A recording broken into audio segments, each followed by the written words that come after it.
Stand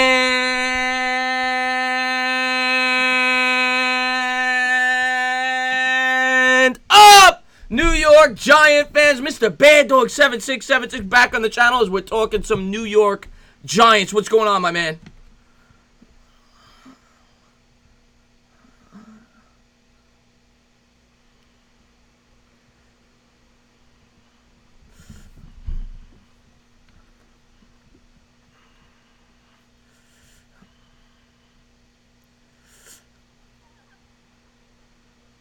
Yeah, and we got one other thing. We got always God damn, something always goes wrong.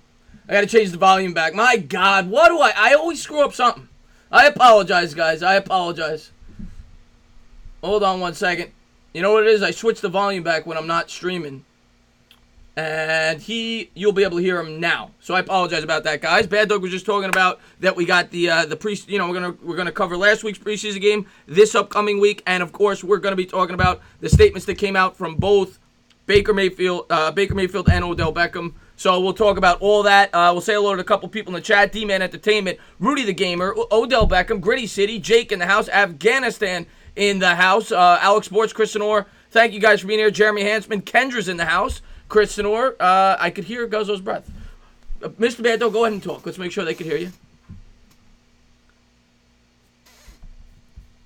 All right, now you're... What the hell is going on here? Hold on. You can't make this up. Now it says your speaker's muted. Hold on. Technical difficulties. What else is new? Sorry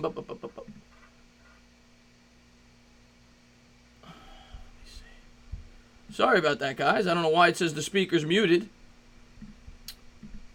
It says it on Skype. You know what? I'm going to hang up on you, Baddog. I'm going to call you right back. I'm going to hang up on you, call you back.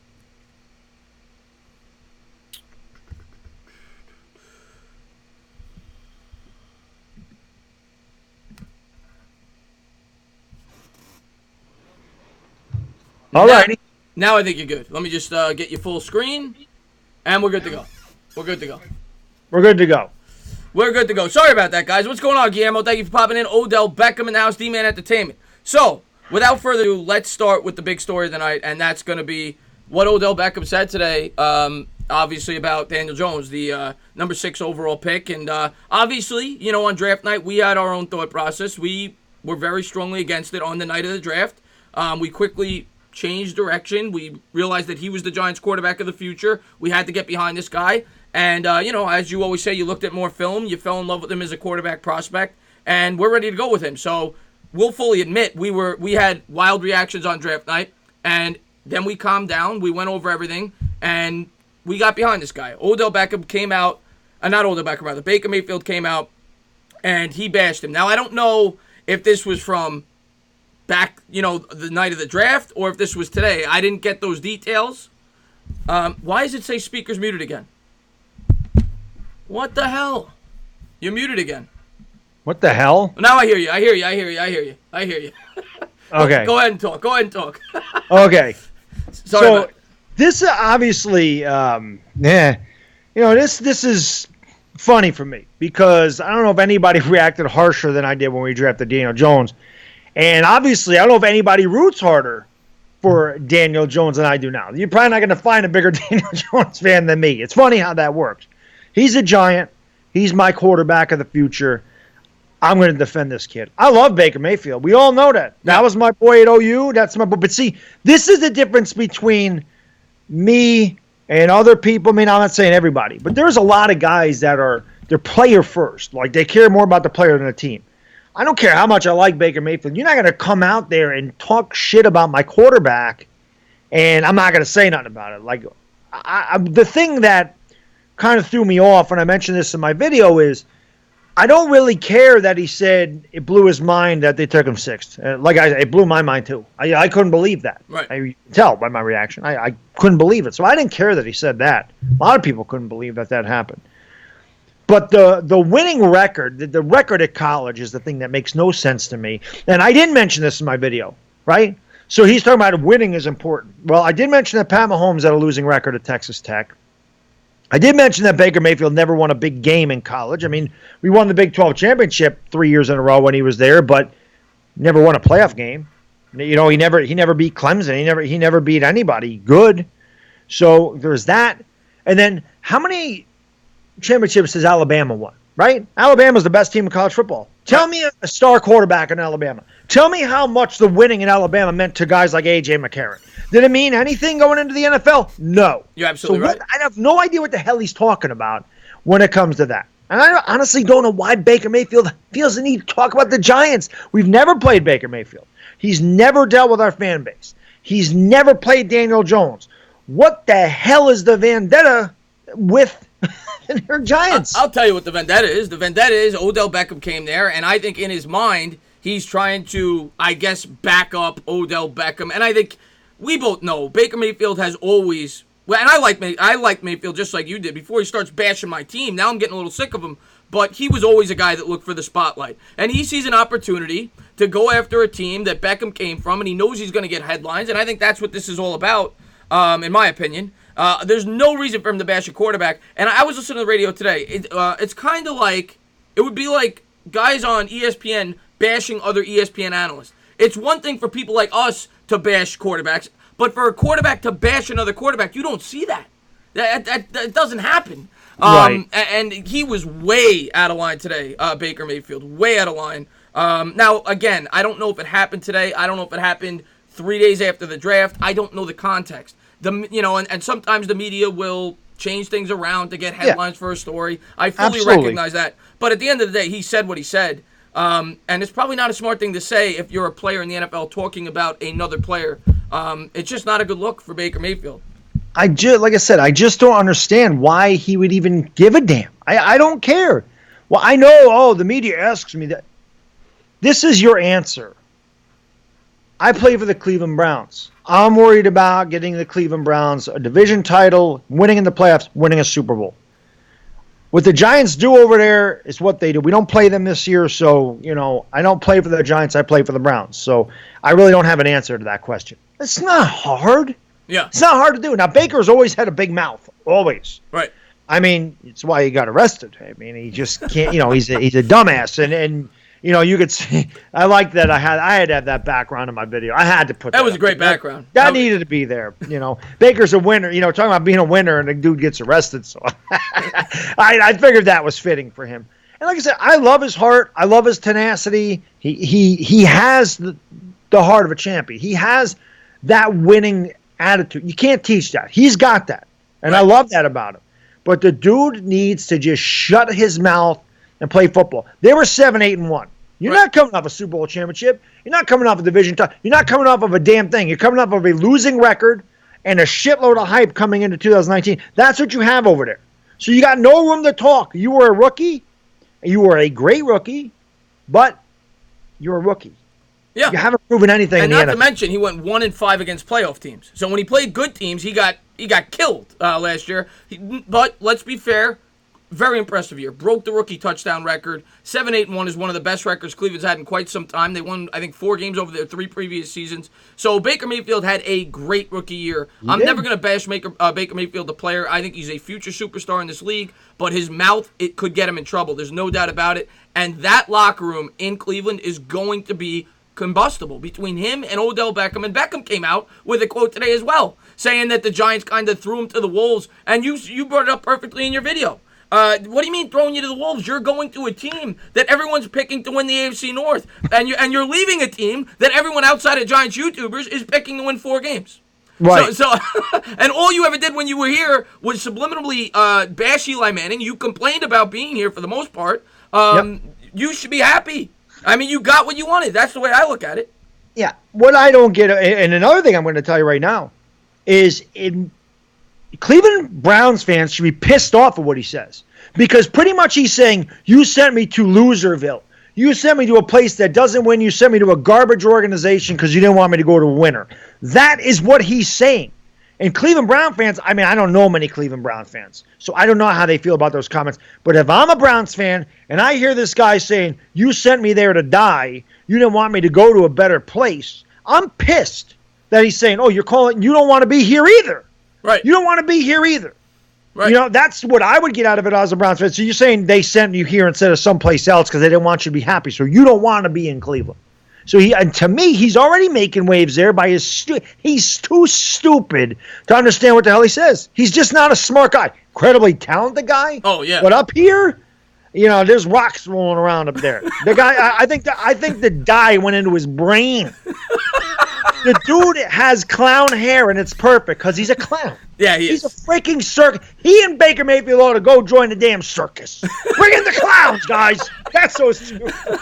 Yeah, I said it in your video. I said that they're the Cleveland Clowns. Because, I love it. I love it. Because, I mean, you're up, this team, everybody's just saying that they're definitely going to win that division, go to the playoffs. In football, you have to take into account team chemistry. And that is what the Giants improved this year. They improved that locker room. Cleveland, we'll see. But that's a potentially hazardous locker room between all the personalities they got over there. And we'll have to see how it plays out. But, you know, I'm done talking about Cleveland. We had to talk about it. It was a major story today. Obviously, Baker Mayfield coming out again after, about a month ago, he bashed the fan base itself, saying that we were hard, you know, I don't remember the exact words, but he said we were a bad fan base, the way that we handled Odell Beckham, and Odell Beckham was going to be loved in Cleveland. He wasn't treated right in New York. I mean, it's a bunch of nonsense, but we had to bring it up. I hate talking about stuff like that. Thank you so much for the super chat. City for Real, he says, Stella, Baker is jealous he wants the New York market and his cannoli ain't big enough stand. Dilly, thank you so much, City. But he's always looking for headlines. That's both of those guys, Beckham and Baker Mayfield, and it's going to be a fun season watching that team play. I'll say that, but I'm certainly not going to be rooting for them. Boy, if they get off to a bad start, they're in trouble. Yeah, they're going to turn on each other, you know, at the drop of a hat in there. They're going to turn on each other. They're going to turn on their coach. If Mayfield ain't getting enough balls thrown his way, you know, he's going to turn on Mayfield, and then we'll see that little lovers squabble that they have. I did mention that in the video. I think that Antonio Brown and Odell, they're both nutcases. Oh, yeah. And I think they both wipe themselves when they pee. I think they need to have a girls' night together. I do. Yeah. Those two guys are the most effeminate, just emotional, like, what is wrong with you guys? Like I said, go have yourself a girls' night, watch Lifetime movies, tickle fight with each other, and you know, give yourselves mani-pedis, and cry on each other's shoulders about your troubles. I don't like the helmet in Oakland. Giants broke my heart. Shut the hell up. That's a shitload of money. Play the game. That's why I'm so glad he's gone. I could not stand Odell Beckham anymore because he had that me-first attitude. You don't win Super Bowls with players like that. Period. End of story. We've said that since we've been doing this show together. And especially bringing in a rookie quarterback, that was something I always worried about. How a rookie quarterback would mature with a guy like an Odell Beckham on the team. A guy that would complain if Daniel Jones struggled early on in his career, much like Eli Manning did. So I think it was the right move by Gettleman. Maybe they could have gotten more. But, you know, that's for somebody else to argue. But I think it was the right move. And I appreciate that, Kid Blue. Thank you very much. And King Envy, what's going on, my man? He says, great show, guys. Can't wait till Cleveland implodes. You and us both, my man. Yeah. I mean, I don't know. Beckham's just, I don't even know what to say. He's a freaking weirdo, man. I love how he said that, though. Usually stars get a say in where they go. I'm like, since when? If you have a no-trade clause, you have a say. Right. You don't have a no-trade clause, you have no say.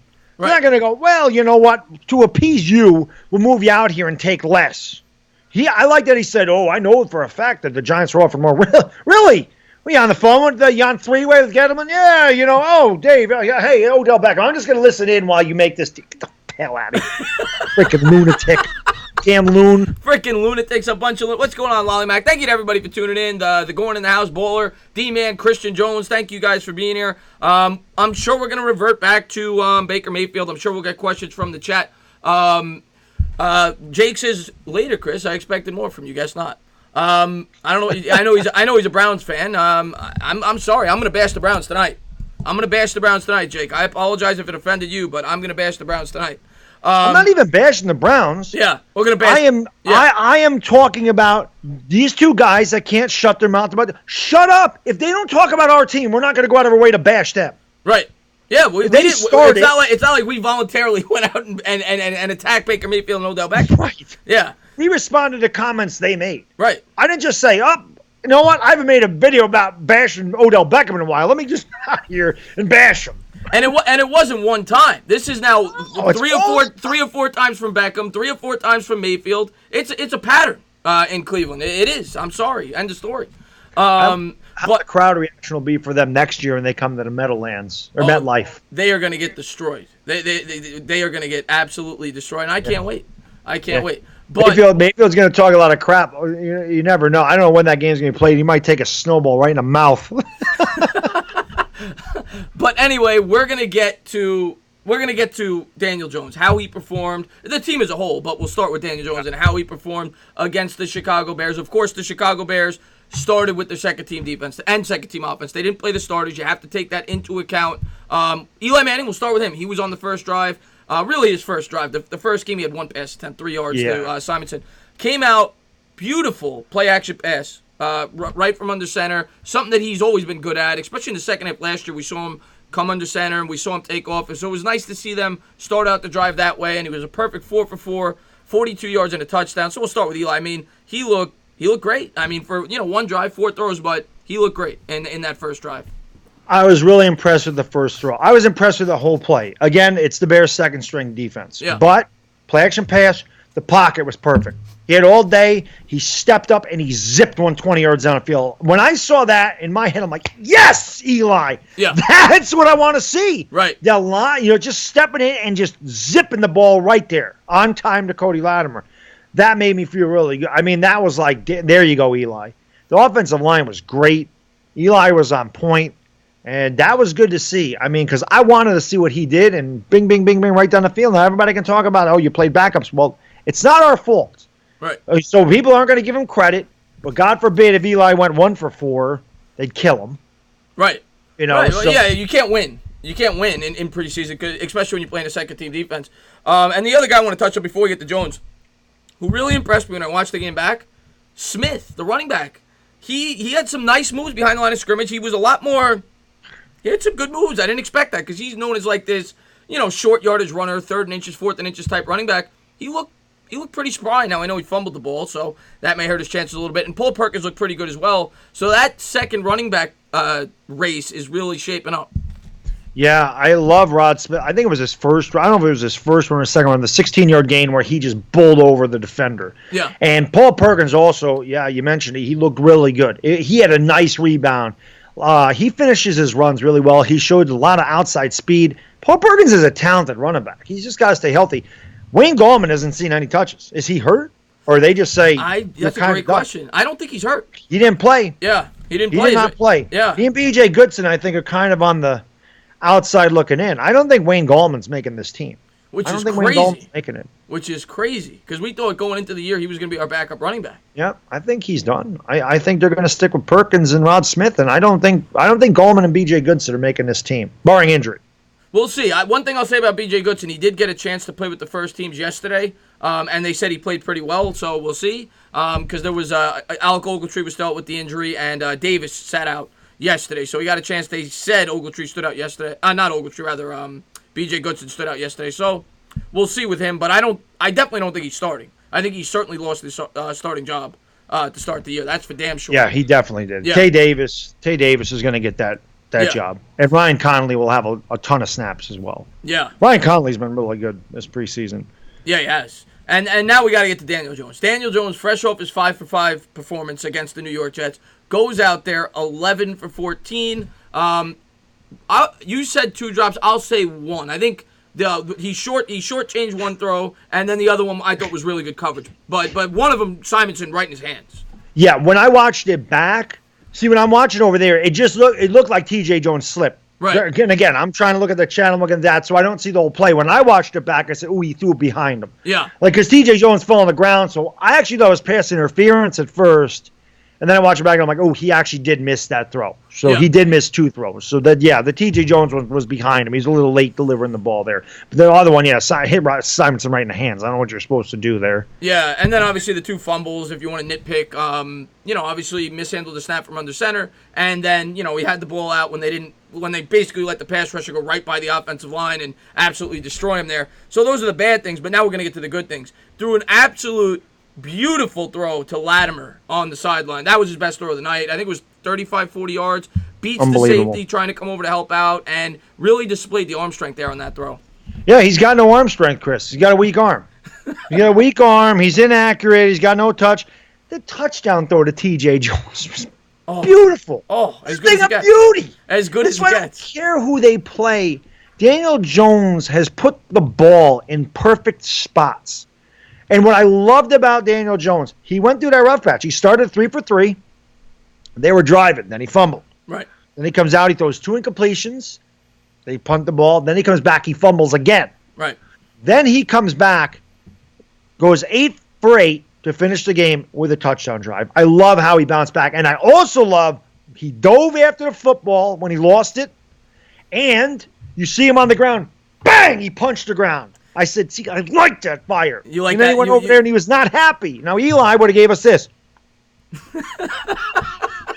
Daniel Jones did not. I love Eli. I don't care. But I'm just saying Daniel Jones shows he's competitive. And he doesn't like making mistakes. And I like that. I like that he was mad that he turned the ball over. Yeah, no, I completely agree. I like that. You saw a little fire in Daniel Jones. Something you don't really expect because he reminds us so much of Eli Manning with the comb over hair, the 6'5" Skid. Yeah, but he's got a little fire to him. I like seeing that out of him. But overall, you got to be incredibly impressed with Daniel Jones. I don't care that it was the second team, third team defense, whatever he was going up against. Some of those throws, regardless of the defense, those are great throws, regardless. He looked fantastic. And the offensive line, when you went back and looked at the plays, amazing. The pocket. I mean, there were some plays they were sending 5-6 guys, clean pocket. We're not used to seeing that. I love the way Rod Smith picked up a blitzer too. There was a linebacker went right through the frickin' B gap, and Rod Smith stepped right up. That was the end of that. Yep, and that was the play where he picked that blitz up. He hit Golden on that play, I think, for like the 30-yard gain across the middle, right? Yeah, that was a great block by Rod Smith. Yep. So the offensive line has been super impressive, and I know before the game there was Giants fans saying we shouldn't be playing any of our starters. See, I disagree. If guys are going to get hurt, they're going to get hurt. What's the difference if they get hurt in the third preseason game or they get hurt the first week of the season? Right. These guys get hurt nowadays because they don't practice the way they used to, and because the Bears, I don't know if they've not played any starters, I'm guessing. Why would they play starters week 1 and not week 2? Right. So they're not in football shape. You got to get in football shape, and you have to take hits. Mm-hmm. The one thing I like about the Giants is that line is revamped. It's reconstructed from the center over to the right side. Right. They need that to build chemistry and cohesiveness. You get that? Thank you so much to Dayman, man. Thank you very much. He says Danny Dimes is leading us to the playoffs next year. From your lips to God's ears, the Dayman, man. I really hope so. And I think he certainly can with the cap space we're going to be bringing in. I think it's very possible that he could with the maturation. Plus, you figure they're going to have more draft picks next year, and these younger players. There was a poll by ESPN. I don't know if I mentioned this to you. I don't think I did. The Giants were ranked the 5th best team in terms of talent under the age of 25, which is, it makes sense with factoring in that they've had high draft picks the last 2 years. So ESPN, that was ESPN that ranked us? ESPN ranked us that. Didn't they also say we were like the 31st best team over the next 3 years? Over the next 3 years, but we're fit. Great analysis, BSPN. Great. Man, you guys are doing a bang-up job over there. Yep. Daniel Jones stinks. Daniel Jones is great. Yeah. Saquon Barkley, the Giants should have drafted Sam Darnold. No, Saquon Barkley's great. It's like they just flip a coin. What do we want to talk about today? We're gonna insult the Giants if it's tails. Look at tails. Oh, heads got to say something good about that. What the hell is? How the hell are they 5th best? 25 and under in the next 3 years are going to stink. It doesn't even work. And you factor in the cap space, they're going to be able to bring in veterans along with those youngsters that are getting better year over year. And we should touch on the defense, how they played. Lorenzo Carter, even though he didn't get a sack, was all over the football field. Got pressure on the quarterback. The X-Man got a sack, which was nice to see. Marcus Golden got a sack. So really encouraging stuff from the pass rushers in that game. And Jabril Peppers looked pretty good, too, in coverage. So, a couple things I want to touch on there with the defense. Julian Love also rebounded a lot. I mean, I can never remember who the hell 72 is. Damn it, I cannot remember the guy's name. Oh, it's driving me insane. I should know the guy's name, and I cannot. Olsen Pierre. Oh, he got a sack, too, yeah. He got a sack because of the coverage. Right. The coverage was fantastic out there. And just to go back to Dayman real quick, I love how New York Giants Twitter decided to take Danny Dimes from yours truly. I said that 4 or 5 times before that game started. They never used that, ever. Throws a touchdown to TJ Jones, hashtag Danny Dimes. You sons of bitches. Sons of, just like the draft reaction video. We can't get credit, Chris. Nope. We're just going to steal your shit and not give you any credit. Nope. Can't give you credit, guys. Not gonna link your video. Not gonna plug your channel. Just gonna steal your crap. We're gonna pirate it and we're gonna have a copyright claim. And then the Giants are like, well, I like this Danny Dimes. I don't know where the hell I came from. I know they watch my stuff. Who doesn't? Thank you very much, Giants fan. And he gave you a nice compliment there for the Super Chat. He says, I've said it before, but I'll say it again. Congratulations on 10K, Bad Dog. That is right. And if you guys have not done so, please go over there and subscribe to Mr. Bad Dog. The link in the description below. We do this show every week. He's going to be doing the game this week because I work, but I'm going to do the same thing as last week. I'll pop on probably fourth quarter. And go on over there, check his channel out. And I appreciate it. It looks like I got one more I just want to get real quick. Darnell Big Money, yep. Darnell's been an incredible supporter of both. Darnell's the man. Hold on, my chat's going slow. I'll get to it in a second. There we go. So should we play Barkley Thursday just to give him a little tune, or should we just let him chill for Dallas? And we're going to get into a preview of the game, and we'll start with that. Darnell, thank you so much again for the Super Chat. And let me get Kid Blue. You guys, thank you so much. Kid Blue says, hashtag Bad Dog created Danny Dimes. The name is viral now, too. Just crap. I can't get a damn break. And by the way, let me shout him out as well. And we're gonna be. I saw you message on Twitter, Kid Blue. I meant to get back to you. We're definitely doing that. We're gonna be doing a collaboration, whether it be picks or going over weekly matchups in the NFL throughout the season. So be on the lookout for that and go over there and subscribe to him. So anyway, back to Darnell's question.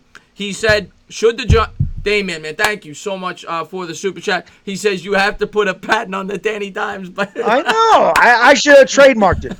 Who the hell knew? Yeah, who the hell knew was right? Yeah, and Joe Lutz, man, what's going on, Joe Lutz? One of both of our best subscribers. Happy to see him in the chat as well. He always brings the cannolis and the honey jack. But anyway, back to Darnell's question. Something that we need to talk about. Saquon Barkley has not seen any time yet in preseason. And I'm not necessarily against that. We know he's going to get destroyed in terms of touches in the regular season. Yeah, he's going to get 400 touches between carries and receptions, or damn near close. So I get why Shermer's holding him out. But does it make sense this week, because he's not playing week 4, do you give him a couple of series just to get him acclimated to the speed? Because this is more or less going to be a regular season type game. The starters are playing the first 2.5, 3 quarters for the most part. Do you give Barkley a couple of series just to get his feet wet, get acclimated to the game? I think you got to give him one. Yeah. I mean, I think he's got to get at least one series. Maybe give him 3 or 4 touches. I mean, maybe not even a series. Maybe you say we're going to give you 5 touches and that's done. So if that's in the first series, fine. If it's over the course of 2 series, fine. But you got to give him something. Right. You can't worry about, what if he gets hurt? Like I said, what if he gets hurt in Dallas? You can't worry about that. You got to go in as if to say everybody's going to come out healthy. That's what you got to think. Right. Barkley needs to touch the ball at least, just to get like I said, get acclimated, to get hit. You got to remember how to get hit. So take a hit. Get in a little game shape, play against some live NFL action, and then sit him down. It's not a big deal. We know he's going to be able to kill it. He doesn't need to practice. Mm-hmm. Let him have 5 touches. Yeah, I think, and Gordon, thank you so much for the Super Chat. And he says, just chipping in for a little gabagool. Well, we appreciate that. We love the gabagool. But, I agree with you. I would give him 3, 4, 5 touches just to get the offense acclimated a little bit. I also want to see Evan Ingram play a little bit in this game. The Giants, that's another thing I wanted to touch on. First 2 games in the preseason, I've been a little not disappointed, but a little surprised that they haven't utilized the tight ends at all. I mean, C.J. Conrad had 1 catch for 8 yards. Simonson had like a catch for 3. I thought they would use it, and I think in the regular season they will. We know Pat Shermer likes to use the tight ends in his offense, a lot of 2 tight end sets, but they haven't really used them so far in the preseason. So I'd like to see Ingram get out there. Maybe we use him a little bit this week. Yeah, I don't think Ingram's been 100%. So I do. They did talk to him on the sideline. He said he'll be in there next week. I thought Darius Slayton was going to get some time. And unfortunately, he did not. So I don't know if the hamstring's still bothering him. I don't really know what the deal is. I did hear DeAndre Baker should play this week, so they are going to put him back out there. Obviously, his knee's okay, which is a good thing. I thought maybe they would just rest him for Dallas, right? Because it was a knee issue, but he should be okay. But they did. I mean, there was one play in that Giants game when they were running the ball, and I actually called it. I said play action pass to Brett Ellison, and that's exactly what they did. Yeah. You mentioned Slayton. But I'm also surprised they haven't used tight end, but they really haven't had to. I mean, if you look, the receivers have been wide open. So yeah, the receivers have been doing a good job. But you mentioned Slayton. Slayton actually practiced fully yesterday, so hopefully he's going to play this game. The other guy I should have said, Sterling Shepard is good to go. Pat Shermer said both hands are good to go. He didn't have the yellow jersey on. Full contact in practice. So I don't know if they'll play him week 3. They might say, we're going to hold you out to week 1, especially with the thumb injury that you have. We don't want to risk anything, especially with Golden Tate, who had a concussion, by the way. It's not going to matter. He's going to miss the first 4 games anyway. But especially with him out, I don't know if they'll play Shepard this week, but he's good to go. And I do expect to see Slayton this week.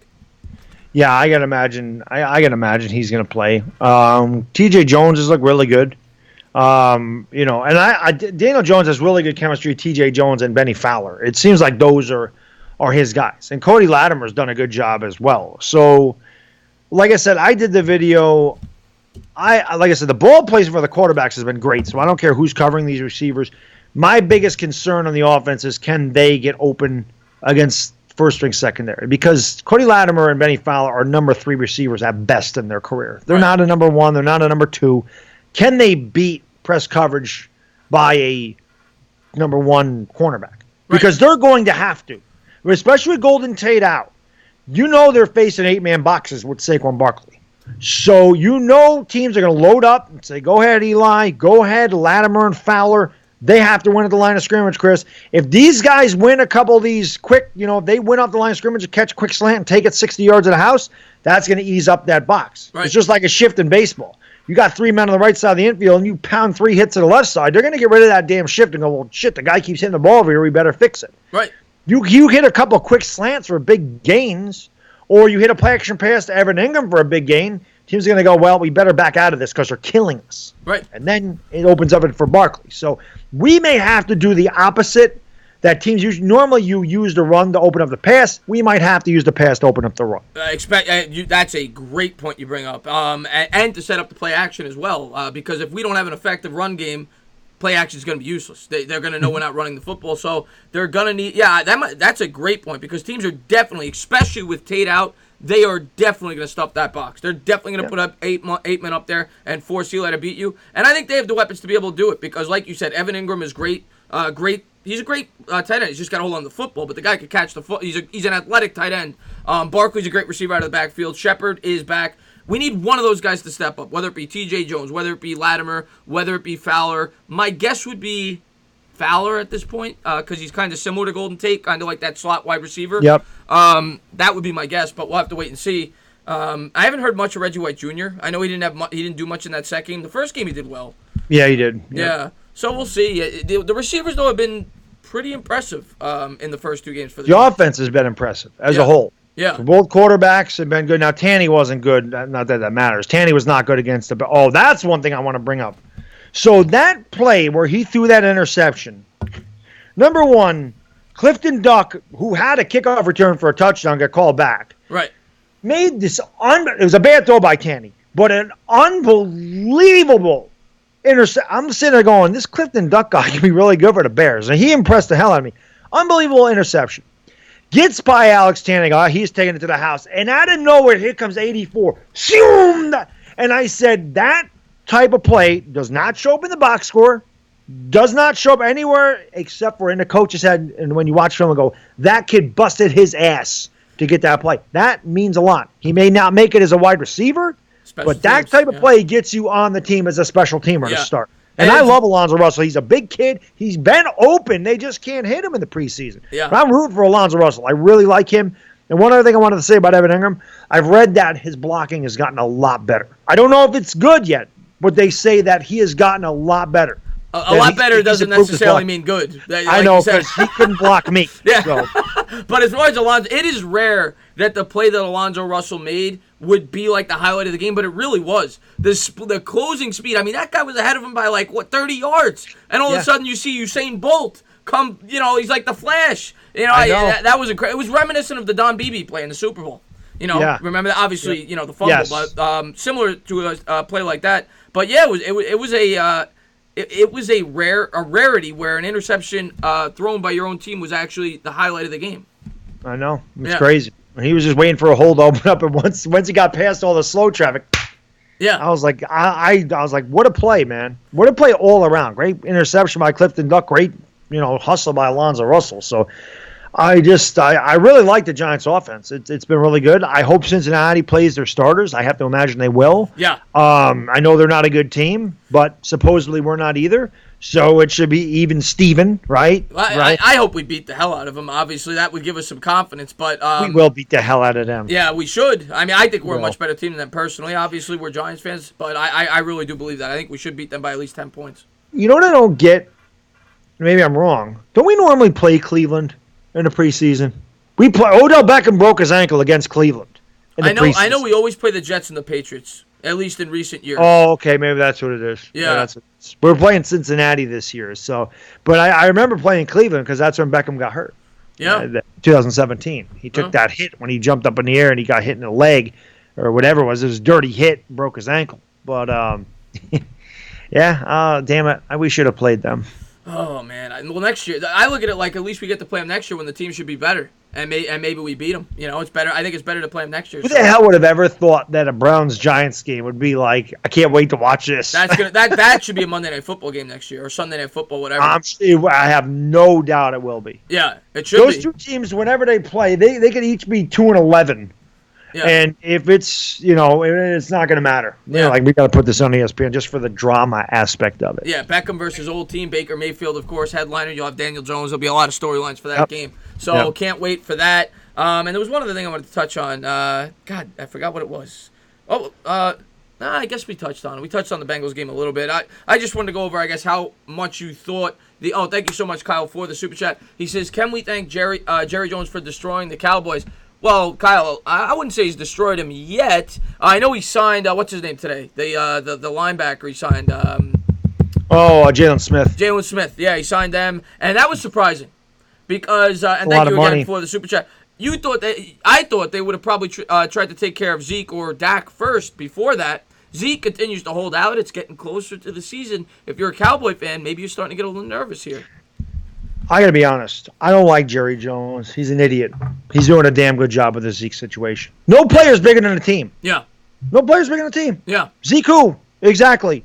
You aren't a cow. You don't want to play? Get the hell out of here. Replace you. It's the best thing Jerry Jones has ever done.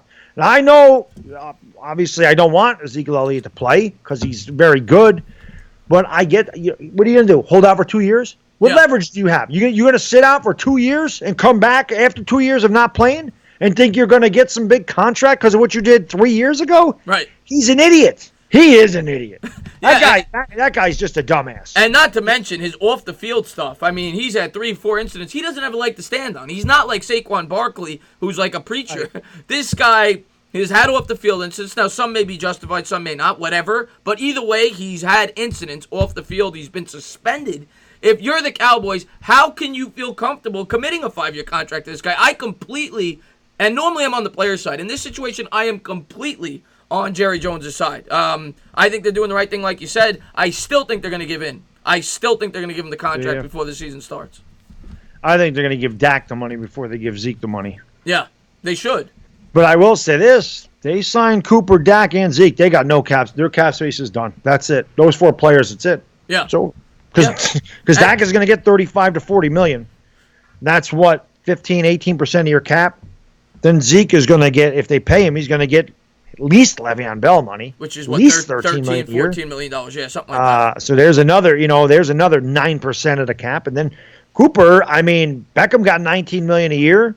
So Cooper's right in there. Right. He's going to get $18, $19 million a year. Plus they signed Lawrence to an extension too earlier. Right, and they gave DeMarcus Lawrence a lot. Well, even with that, though, they still have one of the best cap numbers going forward next year. Even with the DeMarcus Lawrence signing, they have a lot of cap space. They might have the most. They're ahead of us. We have the 5th most. They're ahead of us. All their players were drafted. That's why on their team. Yeah, for the most they got to part. sign these guys now. Other than Cooper. But I just want to go over real quick what you expect in this game against the Bengals in terms of playing time. How much time do you think the first team offense will get? When do you think we'll see Daniel Jones? I'm thinking at least 2 quarters for Eli in the first team offense. I kind of want to see Jones get at least a series or two with the first-team offense going against the first-team defense of the Bengals. I would like to see that. I don't know if it'll happen, but I'd like to see that just to prep him in case Eli gets hurt. You want him to at least have a little experience playing against the first-team defense. Yeah, I wonder how they'll work it. I wonder if they would alternate series. Like, I wonder if they would ever say, Eli, you go out for the first series, Daniel Jones, you go out for the second series. Eli go out for the third series, Daniel go out for the fourth series, so that they do get time. Or maybe they just say, all right, Eli, you go out for the first series, Jones, you go out for the second series against the first-string defense, then Eli, you're going to finish off the half, and then Daniel Jones will play the third quarter. I don't know how they're going to do it, but I'm with you. I want to see Daniel Jones against the first-team defense. I want to see it. Yeah. Everybody wants to see it. Because, yes, what if Eli, by chance, does get hurt? Yeah. Well, what if you want to get Daniel Jones acclimated to go? Yeah, what if he plays horrible the first 3 or 4 games? Something, A lot of guys think that he is ready. Charlie Casserly said he's the most pro-ready quarterback in the draft. And Kyler Murray was very bad last week. 3 for 8, 12 yards. He looked overmatched. I agree with that. I don't think he has the highest upside. I stand by. I think he has the third highest upside of all the quarterbacks in this draft. But I think he is the most pro-ready, Daniel Jones. I agree with that. I still don't think he's ready yet. I still think Eli's the right guy to start the season. But I would like to see him get at least a series or two against the first team, whether it be Eli plays a quarter and a half, you let Jones play the next quarter and a half, whatever, take you to the third quarter, let Tanny finish the game. But I'd like to see Jones get a couple of series with the first team this week. Hopefully he does. Yeah, I think you got to let him have at least one against the first string defense. At least one. Yeah. And it'll be a good test for the offensive line. That's why I wanted the Bears to play their first string defense at least one series. I wanted to see how he matched up against that pass rush. Because that's one of the best in the league. So that was a good measuring stick, and we never got it. So yeah, I was really looking forward to that. And the offense too, I thought would have been a good measuring stick. Nagy's got a good offensive system here. It would have been interesting to see if the Giants could have done something on the defense. The defense is what I question more than the offense. The defense is a huge question mark. You have so much youth in the secondary, the pass rush. That I'm more worried about that. I think the offense will be average at least. I think the Giants, maybe not with the injuries, but once Tate comes back with the improved offensive line, I think the Giants have a pretty good offense. The defense worries me.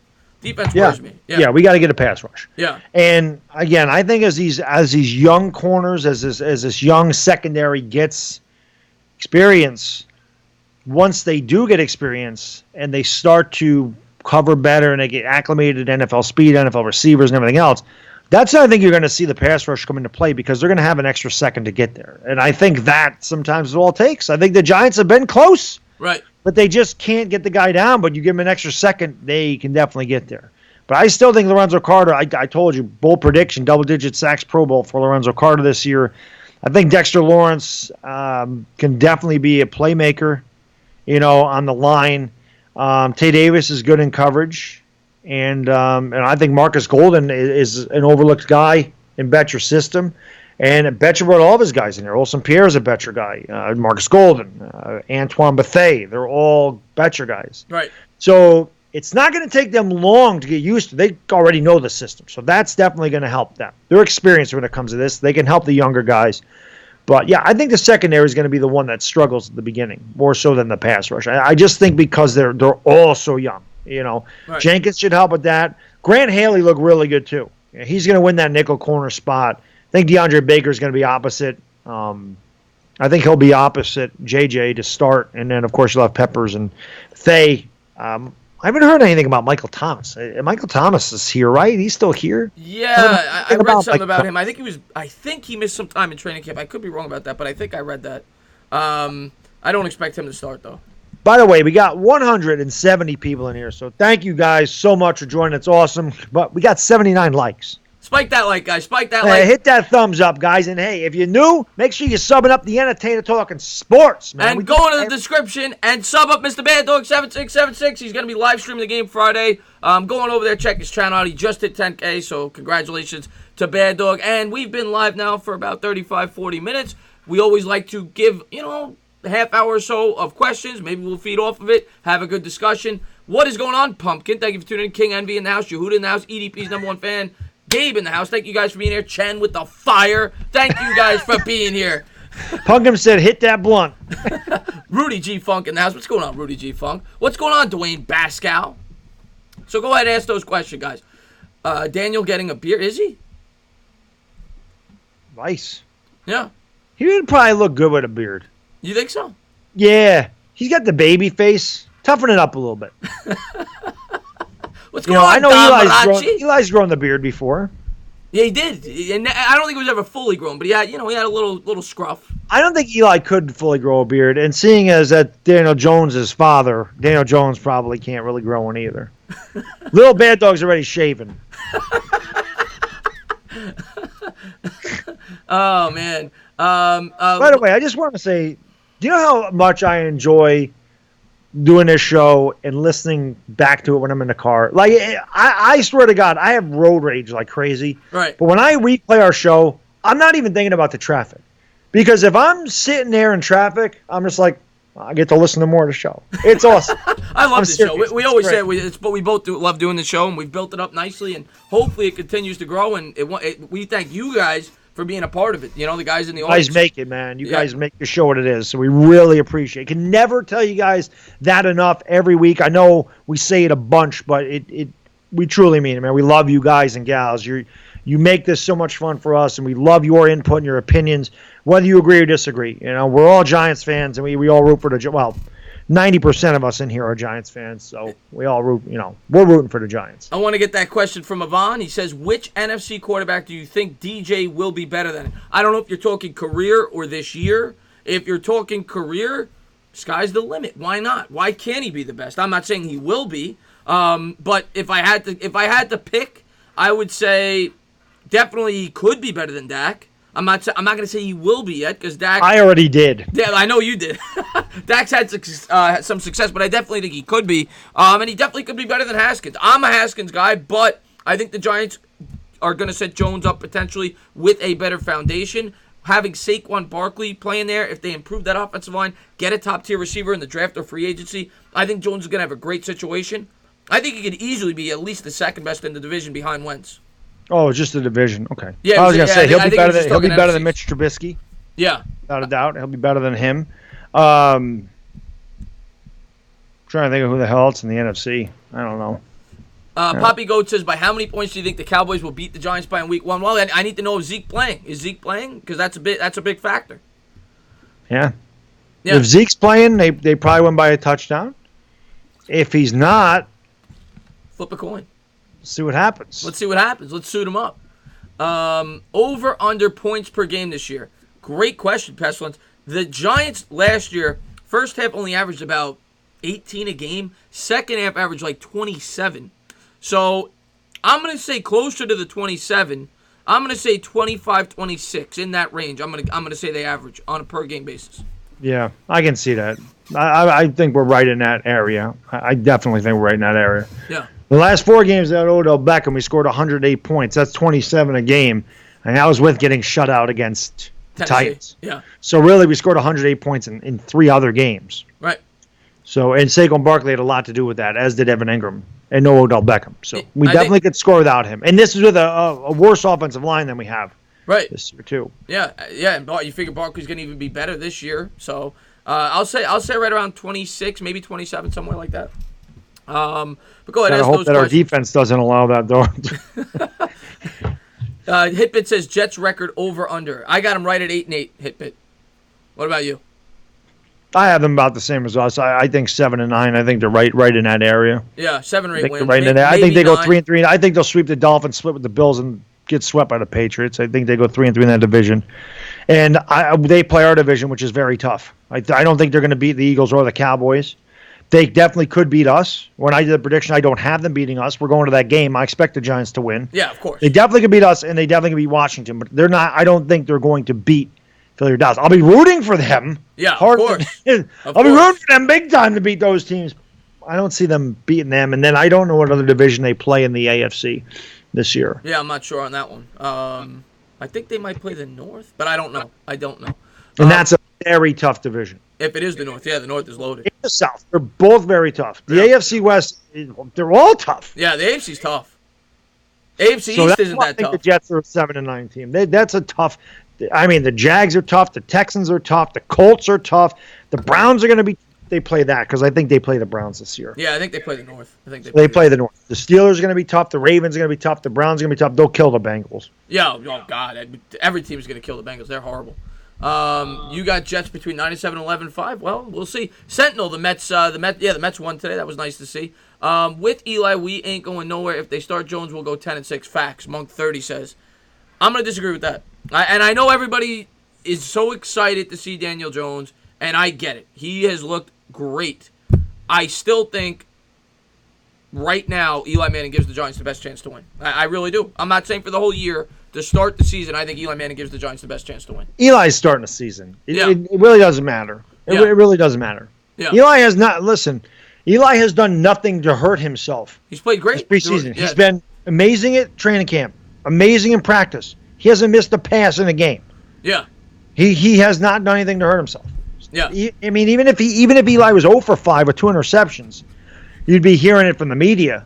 But there's no way Daniel Jones was starting, barring injury. There's just no way. Yeah. Depending on how we do, depending on how we start. We start off good, Eli will be in there. We start off 1-4, you might see Daniel Jones early. Yeah. You might see Daniel Jones against Arizona. If we start 1-4, I think we're going to see him. 1-5. I think probably not the Patriots, but so Don Marachi says, how much better does the O-line look in your opinion, boys? Great question. The O-line has looked fantastic in both pass protection and run blocking. The only thing I'll say, though, they haven't played really a first-team defense yet. The Jets took out their first-team defense in the first drive, which the Giants only had 3 or 4 plays, at 3 plays. And then we didn't see the Bears' first-team defense at all. But the pass protection has been great, albeit against a second-team defense, and the run blocking has been fantastic when the first-team offensive line is out there. Yeah. Christian says, do you think Jones will be a system quarterback? If he's going to be successful, then yes. Every freaking successful quarterback is a system quarterback because any head coach worth his weight in salt builds his game plan around a quarterback's strengths. I hate that shit. Oh, he's a system quarterback. What the hell does that mean? Right. The hell does that mean? You're going to build your system around your quarterback if you're a good head coach. Well, that's exactly it. The best teams develop a situation for their quarterback to succeed. They put themselves in the right situation, whether it be an RPO system for an RG3 when he was successful his rookie year, whether it be what the Patriots did for Brady, whether it be what the Niners did for Joe Montana and Steve Young. I agree. Most there are a few exceptions, but 99% of successful quarterbacks are a system quarterback. Yeah. Yeah. I mean, it's just, I don't know what else to say. You build your system around your quarterback. So I don't know. I mean, and if a system's not working, if a quarterback fails, guess what? He's gone. Yeah. That's just how it is. Or the coach is gone. One or the other. You're not going to keep a quarterback who's struggling for 4 years and keep the coach and the quarterback the same. Yeah. Dwayne Haskins era says rank the NFC East defenses first to last. I'll start. I'll go Giants are last. I got to be honest. Yep. They're young. I'll go Cowboys 1. I'll go Eagles 2. I'll go Redskins 3, and I'll go Giants 4. Completely agree. Yeah. You got to be honest. They got a young defense, unproven. And I agree with you, Marjorie Simmons. I think T.J. Jones is going to crack the 53-man roster. He has looked great so far in training camp and in the games themselves. He's got 2 touchdowns, made a great catch in that game. I like T.J. Jones. I think he's going to crack the roster. Yep. Yeah, he could. Yeah. Especially with how thin we are at wide receiver right now. Yeah. It's a good opportunity for all those guys. Yeah, for sure. It's a good opportunity for Reggie White Jr. It's a good opportunity for T.J. Jones. It's a good opportunity for Darius Slayton. It's a good opportunity for all those guys because we're probably going to carry 6 wide receivers, I would imagine. So you can Fowler, Latimer, Shepard. There's 3. Then you got 3 more. Right. And there's really 4 receivers there. I don't know if Golden Britton's making this team. I want Alonzo Russell to make it. I think he'll make it as a special teamer. I swear to God, I think that play of him tackling Clifton Duck got him at least on special teams. I swear to God that got him on and his size. He's so big. We don't have a 6'4", 218 guy on this team. Yeah, I agree. I think he should make the team. And Slayton, I think, will definitely make it. Yeah, I think Slayton's definitely going to make the team. Yeah, even though he's been banged up. But go ahead, ask those questions, guys. Krista Baddog, imagine if the Giants do better than the Browns. I mean, that would be amazing, Omkar. Thank you for tuning in, my man. Go ahead and ask those questions. What do you think of Jamal Jet question. What do you think of Jamal Adams switching to cornerback? I mean, he's been one of the best safeties in football. I don't see why the Jets would do that. It's also harder to go from safety to corner. Yeah. Totally different position. Yeah. Totally different. T.J. Jones sucks at returning punts. Yeah, he's not going to be returning punts for the Giants. No, Jabril Peppers will return the punts for us. Yeah. Do you think Melvin or Zeke gets traded? What's going on, Hot Take Hockey, by the way? If you haven't done so, go on over there, check him out. He says, do you think Melvin Gordon or Zeke get traded or hold out into the season? I think it's definitely possible they could. I don't think they'll be traded, but I think it's definitely possible they could, especially Melvin Gordon, hold out into the season. I do believe that it's, I would say, probably close to 50%. Yeah, I don't think Zeke is. I think Zeke could hold out into the season too. They're like in a cold war right now. Yeah. And Jerry Jones seems like he really doesn't give a damn if he's there or not. Yeah. So Zeke's going to come crawling back. Jerry Jones isn't going to give in. That's what I've gotten from that.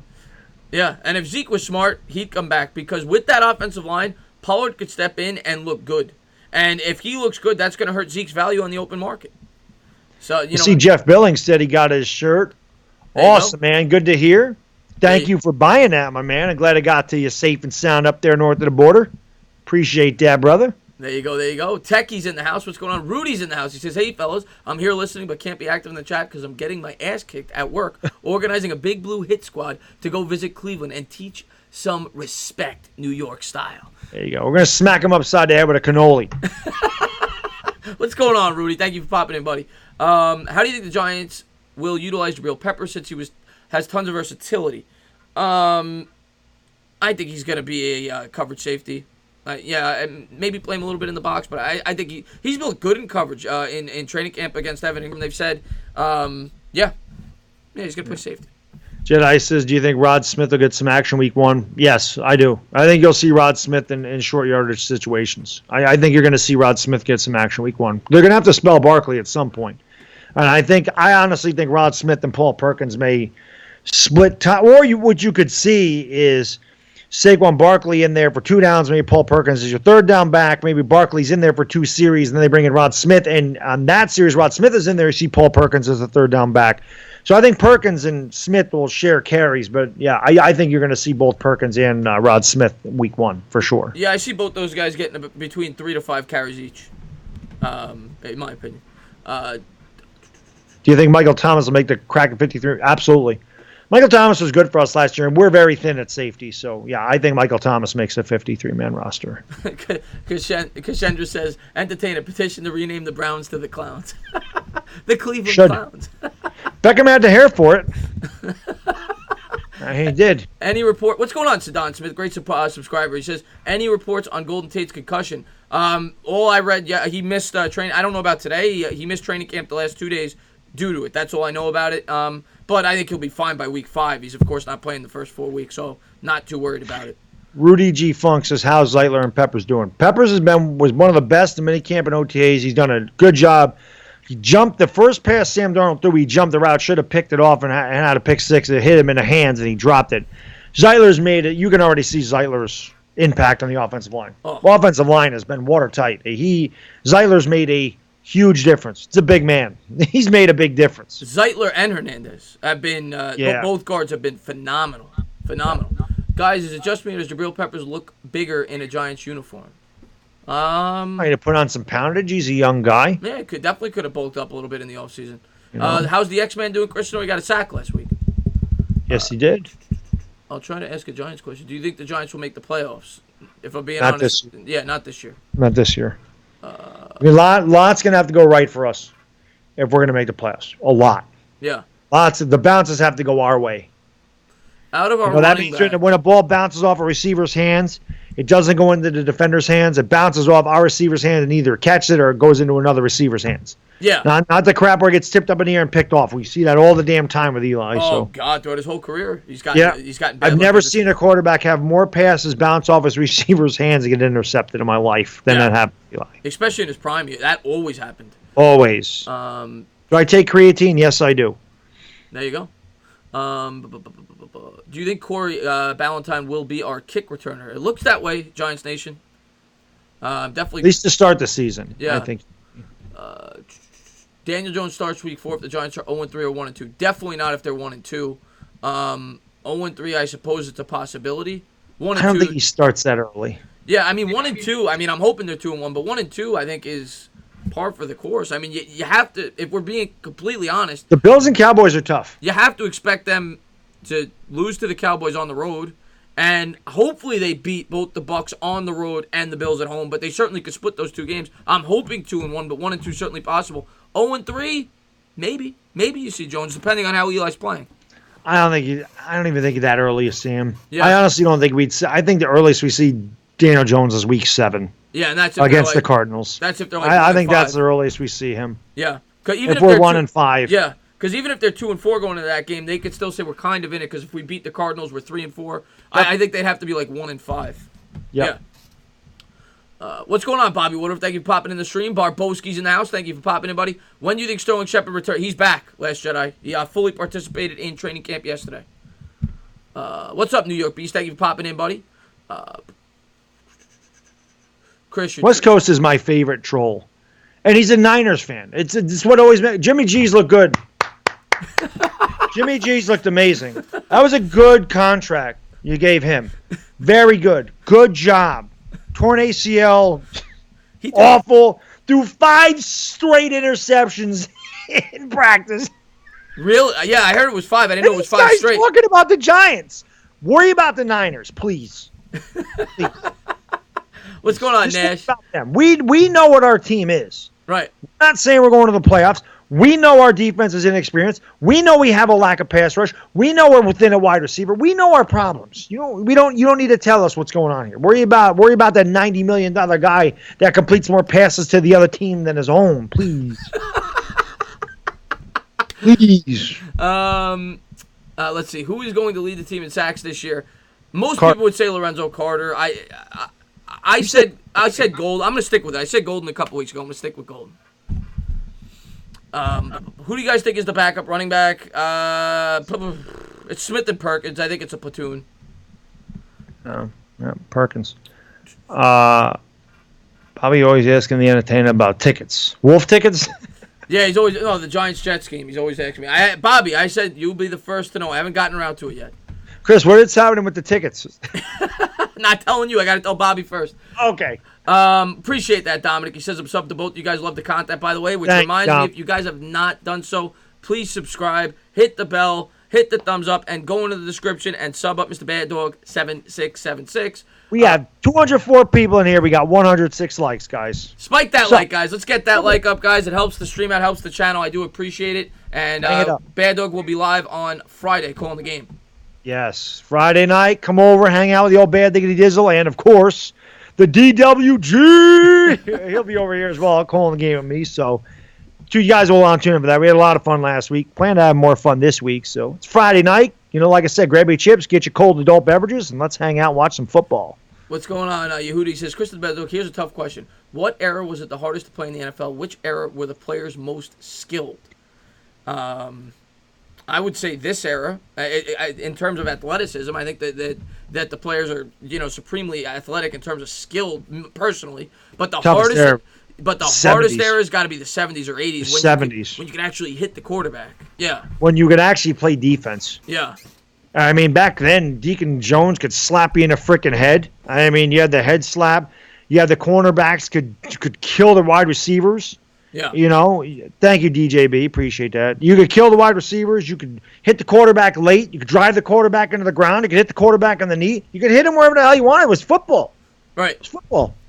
It's not that way anymore. Let's see. The game is on Thursday, Kyle Petrano says. The Giants, I guess. Who is the Giants' big signing next year with all their money? Great question, MYG Mike. Could be a number of guys. They could spend big on the offensive line. They could spend big on wide receiver. They could spend big on a pass rusher. Could be Jadeveon Clowney. Could be Jadeveon Clowney. That's the one big free agent that I know of. I haven't looked at the free agent list for 2020. But I honestly think right tackle, if there's a good one out there, I don't think Remmers, he's not long for this team. I think he's just kind of a stopgap till we get that right tackle. We could draft a right tackle too. Right. Middle wide receiver. Middle linebacker. I mean, if the Cowboys decide they don't want Amari Cooper, there's a guy the Giants can make a run at. Possible. Because Amari Cooper's a free agent. So if the Cowboys don't feel like ponying up $18 million, maybe the Giants say, well, Amari Cooper's not as big of a headache is Odell Beckham, and he's very talented. Yeah. So there's a guy that you could see that. You could see Amari Cooper here. You could see Jadeveon Clowney here. Or they could go out and spend on the right tackle. They may draft a wide receiver. We don't know. They could go but safety, we got money too. to play with. They could go safety as well. Trade Tanny and Loletta. What are you going to get for them, David? You're not going to get anything for those guys. Loletta's just going to be cut. Yeah. Preseason counts more in regular season? No, don't. Never said that. Never said. Who is the... I didn't mean to interrupt. Just think it's funny that he's throwing so many damn interceptions that look like garbage. I think it's hilarious. Because Lord knows if Eli did that, the media would be all over him, preseason or not. Who said preseason? I've been saying for weeks that I'm not gonna go. I'm excited with the way Dan Jones played, but I've said for weeks it's preseason. I'm gonna take it day by day. I'm not. I know it's preseason. Somebody asked. Oh, Darnell says, who has the better rookie season, Murray or Haskins? Murray. Yeah, I don't think either one has a great rookie season, but I'll say Murray. Washington's got a lot of problems over there. Yeah. Washington's got a lot of problems over there. They do. That offensive line's torn up. They got no freaking receivers on that team. They got a bad head coach. Kyler Murray's going to have growing pains, but I think that Cliff Kingsbury will work around. Kyler Murray played it. I'm pretty sure he might have been A&M. Baker was Texas Tech. But Kingsbury will figure it out with Kyler Murray. I think Arizona's just got to get a better team. I think Murray will put up some stats because it's a stat-friendly offense. I don't think he's going to be a very good quarterback in his rookie year, though, because of the offensive line. It's so poor. That's a bad team. Yeah, it's a bad team. It's a bad team. Let's see what we got here. Jordan Reed Jordan Reed's always injured. Who would you want Eli to start the season or your rookie? Sports Sign Eli. Eli should start the season. Oh, West Coast said he was talking to people in the chat about the preseason, not us. Okay. What week does Haskins start for the Skins? Great question.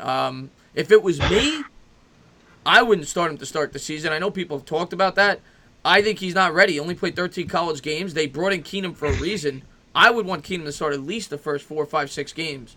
But from what you've read, Haskins has a chance to start the year. I don't know about the recent reports, but going into the preseason, they were saying Haskins had a strong chance to start the year. Keenum stinks. Yeah, yeah. He stinks. Breakout wide receiver. Yeah, go ahead, Baddog. No, I was reading the same question. I would go Shepard out of those two. Not named. Shepard. Not named Shepard. I'll go Latimer. If I got to pick one, I'll go Latimer. I'll go Fowler just for the hell of it. Yes, please hit that thumbs up, guys. Do appreciate it. What would you give for Jalen Strong? Rudy G Funk says. Good to see Perkins healthy. I don't. If I'm the Giants, I'm not making any trades right now. To be honest with you, Rudy. No, I don't think we need to. I'm sticking with what we got. Yeah. Yeah, because like I said, we have a very young team, so you're going to want to keep these guys together, and we'll be able to fill the holes next year with the draft and with all the money we have to spend. Yeah, Keenum does stink. Keenum stinks. Okay, EDP poop stain. Good to know. 19 days to week 1. Are you guys live streaming Giants? Yes, D-Man Entertainment. Yes. No doubt about it. But go ahead and ask those questions, guys. It's 11:33. We'll be live for about another half hour. Go ahead and ask those questions. We're talking basketball. We're definitely not drafting another quarterback. PCRK. Why would they do that? We're not Arizona. And if Daniel Jones isn't playing, I don't understand why we would ever draft another quarterback. If we're drafting top 2, we'd probably trade back, I would imagine. We're not drafting. Let somebody else take a quarterback, and then we'll go wide receiver or right tackle. But I don't, there's no way we're taking another quarterback. We didn't spend the 6th overall pick on a quarterback to take another quarterback next year. It's just not going to happen. Right. Yeah. Ziku, yeah. Let's see what we got. Giants should bring Eli Apple back? No. He was a locker room cancer. He's gone for a reason. Bring who back? Eli Apple. I don't know if he's being sarcastic or not. Yeah, that's got to be sarcasm. Yeah. Locker room cancer, that guy sucks. Yeah, he sucked too. Sucks. He and Landon Collins could freaking try to double team me coming off of a freaking fly route, and I would smoke them both at 43 years old. And somebody, Alex Sports says, Baddog and Chris, do you think Eli will end his career as a Giant? I'm going to actually say no. I think Eli plays after this year, and it will not be as a New York Giant. I've been on record as saying I think Eli's going to have a pretty good year. I think he's going to play himself into a 1 or 2 year contract with another team next year. I think he plays somewhere else. Why would we draft a wide receiver early? What's early, Yvonne Shelley? What is early to you? I said if we draft, if we're picking second, you trade back and get a wide receiver. You don't take a wide receiver at number 2. Yeah. If you're talking top 15, if you're talking Jerry Jeudy at 14, you take Jerry Jeudy. You're talking CeeDee Lamb. If Jerry Judy's off the board and you're talking CeeDee Lamb at 14, you take CeeDee Lamb. Those are the best receivers coming out of this year's draft. I freaking love CeeDee Lamb. I just got to say. I know you do. I am a big CeeDee Lamb. Of course, he's a Sooner. But, I mean, well, yeah, I want you guys to do something now. It did not count because he was out of bounds. Just type it. I want you to, when we're done with this stream, your guys' homework is to type in the search bar CeeDee Lamb catch. And you will see a ridiculous catch. And again, it didn't count because he landed out of bounds. But this is why I talk about his catch rate as being like Odell Beckham. That catch was stupid. I've seen it. It is ridiculous. Darius Slayton making any... Not yet, David. He's been banged up. He just got back, I think, 2 days ago. So we'll see in training camp. I think he's going to get to play this week. And thank you for the super chat, David Bigelow. I do appreciate that. He says, Cleveland has a strange obsession with the Giants. We were talking about that earlier. Tell me about it. And all the Giants ex-players. Landon Collins been doing it all off season 2. Vernon said nothing. Yeah, Vernon's been quiet. JPP never said anything. Yeah, but Cleveland specifically, between Beckham and obviously Baker Mayfield, they are running their mouths. This is each of them. 3 or 4 times now they've gone to the media, and it's getting frustrating at this point. Gabe says Baddog is a hard-on for CeeDee Lamb to jerk off. Gabe, CeeDee Lamb is spelled Ceeddee. It is not a compact disc. He is not CD. It's Ceeddee, okay? Just wanted to let you know that. Will the Giants cut Paul? No, I don't think they'll cut Paul Perkins. No, Paul Perkins is going to make the team. I think if anyone's getting cut, it's Wayne Gallman. Let's see what we got. Who do you fear won't make the roster but has a lot of potential based off this offseason? Open Minds Freestyle says. Well, a guy that Sam Beal. Goodson, Beal, guys like that. Yeah, Beal could be cut. He's been banged up. Yeah. Well, I'll give you another guy. George Asafo-Ajay. He's been out with the concussion. He's hurt too. Yeah, he's been out with the concussion. A lot of people thought he was a much better than a 7th round selection in terms of talent. He might not make the roster either because of the injury. Malik, thank you so much for the super chat. I really do appreciate that. He says, if the Giants get a top 10 pick next year, who would you like them to get? To be completely honest with you, I have not done enough research on next year's draft, but I can tell you what position I would want them to go after. And now a lot of that is predicated on what they do in free agency as well. But wide receiver, potentially. Right tackle. Pass rusher, right tackle, middle linebacker, safety. In that, one of those 5 positions. But if I'm going to break it down to 1 or 2 positions, me personally, if there is a... Right tackle, pass rusher, build on the line. Right tackle, pass rusher, middle linebacker. If there's a stud middle linebacker, those 3 for me would be my area of emphasis. Because it has been forever. We always say it since we've had a young, emerging middle linebacker. Yeah, it has been forever. Because they don't draft linebackers. Yeah. They just don't. Yeah. And thank you again for the super chat. Do appreciate that. I think Odell Beckham just watched CeeDee Lamb's catch. It's just like you, Odell Beckham, just like you. What do we got? If the Giants go CeeDee Lamb, would he go in the first round? And he's going to go in the first round. Entertainment. It depends on where we pick. But that's like I said, he and Jerry Jeudy are really, really good wide receivers. They're 2 that I know of. And again, I'm going to be watching a ton of college football this year, so I do every year. Obviously, I know CeeDee Lamb because I watch the Sooners, and I know Jerry Jeudy because they whooped their ass in the Orange Bowl. So I got a good look at him, too. And I watch a lot of SEC football. There's 2 conferences I watch. I watch the Big 12, and I watch the SEC. If I'm up late and I got nothing else to do, I'll watch a Pac-12 game. But it's rare because I don't like the Pac-12. I think it's like watching paint dry. Not a big fan of that conference. Yeah. And that's really the only guys that play late, but it's usually Big 12 and SEC. So I know about those guys. I want to say goodnight to King Envy. Thank you for tuning into the stream. Hopefully you're still here to see that. King? Hasn't it been since the 80s since the Giants drafted a first round Yeah, Carl Banks. Linebacker, 1984. Yeah. 1984. I guess you meant linebacker there. I started watching them. David, we do have a fullback. Elijah Penny's our fullback. Yes, and we're one of the few teams that still use a fullback. And the offense played a lot better when we utilized him last year. Yes. Well, it's Saquon Barkley as another blocker. Yeah. Yeah. Why wouldn't you use a fullback when you have a Saquon Barkley? Yeah. Get him another blocker to go in front of him. And they use a lot of 2 tight end sets. I'm sure they'll use Especially since they're going to see 8-man boxes. We're going to need Elijah Penny to block. Yeah. And he can catch. Oh, yeah, he can. What Sherman says he wants his fullbacks to catch. So Elijah Penny's looked great. I read the report yesterday. They said he always stands out every day in training camp. Elijah Penny's looked good. Hitbit says, entertainer, what would you do if, let's say, you had a son, he got drafted to the Giants and got traded to the Colts? Would you be a Colts fan or stick with the Giants? I mean, I'd have to root for my son, Hitbit. Of course, I'm still going to root for the Giants, but I got to root for my son. I mean, he's my son.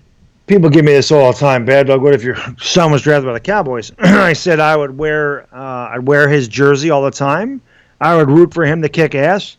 And when they played the Giants, I would root for the Giants to whoop that ass. Yeah, the Cowboys, I don't think I could do. But if it was the Colts, probably I'd root for my son.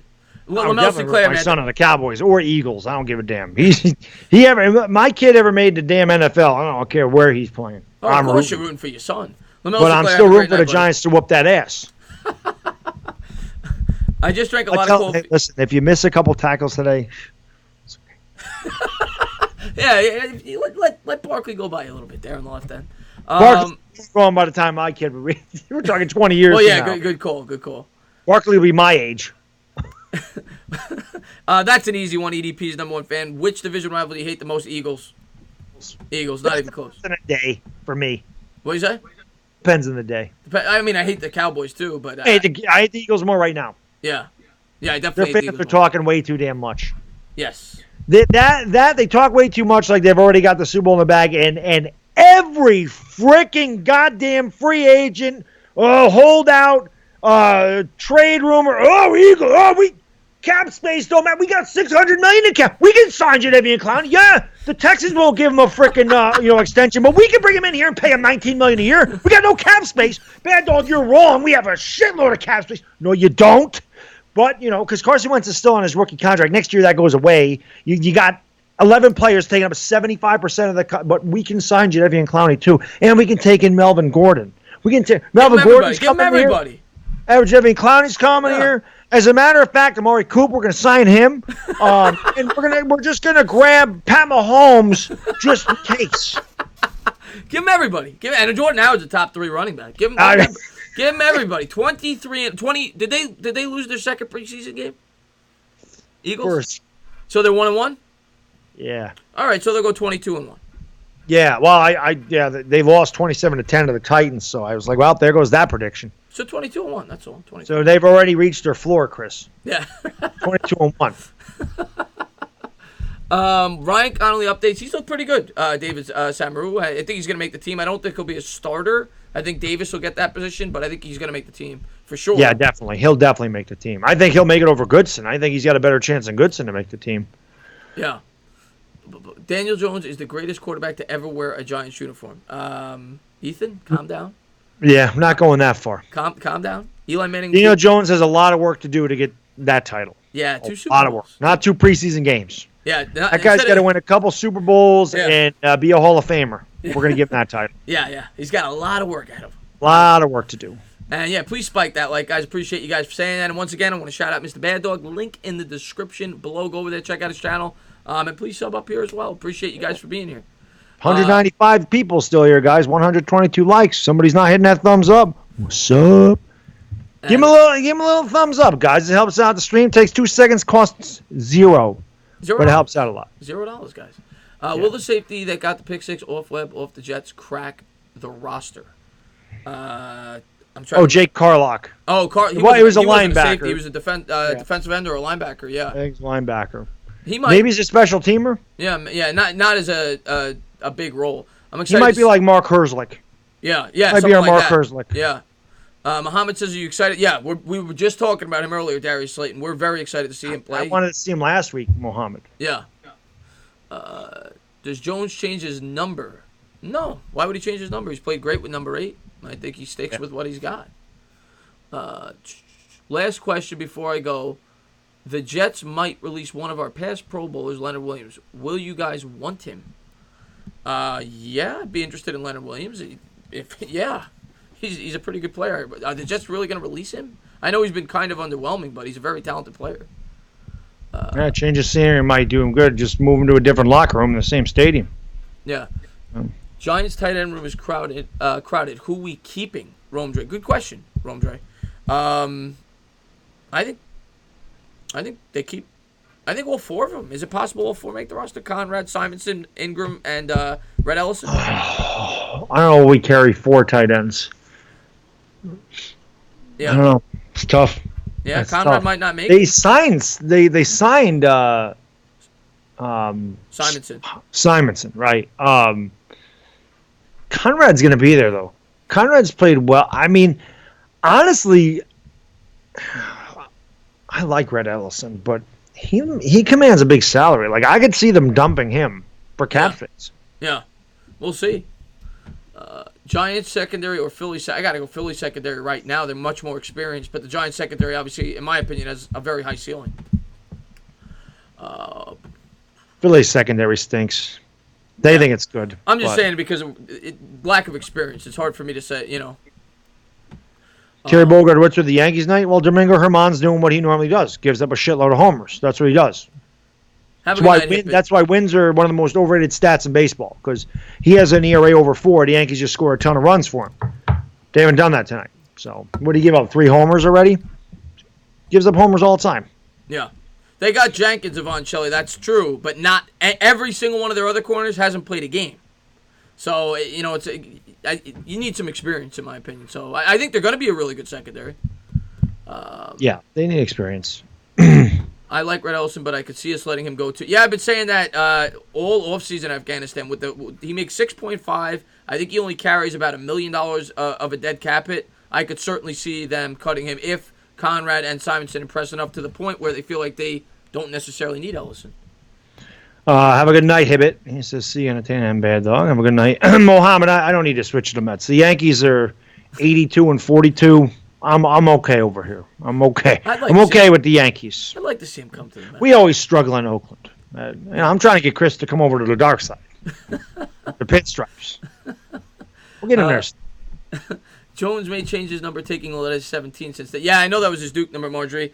But he's played so good with 8. And I hope he doesn't. Bad Dog bought a number. Well, he didn't buy it, but he got a number 8 jersey. That would suck. I don't think, Daniel, why would you change your number your rookie year? Like I don't know what the hell goes on in players' heads. I just know me, if I'm drafted by a team and I'm given a number, I'm holding that sacred. Like, this is my NFL number. Plus the bad omen of and why not differentiate yourself from college? Why need to wear your college number? Well, and the other thing, the bad omen of Dave Brown, Duke, number 17. Probably not bad a good omen idea. Bad omen of Kyla Laletta. Yeah, exactly. So stay away from that number. Yeah. Thank you guys for being here once again. I do appreciate it. And if you haven't done so, please hit that thumbs up. Please subscribe. Ring the bell. Go into the description. Check out Mr. Bad Dog. Chris needs to go. No, I'm not going Yankees. I've been Mets for 33 years. I'm not switching up now.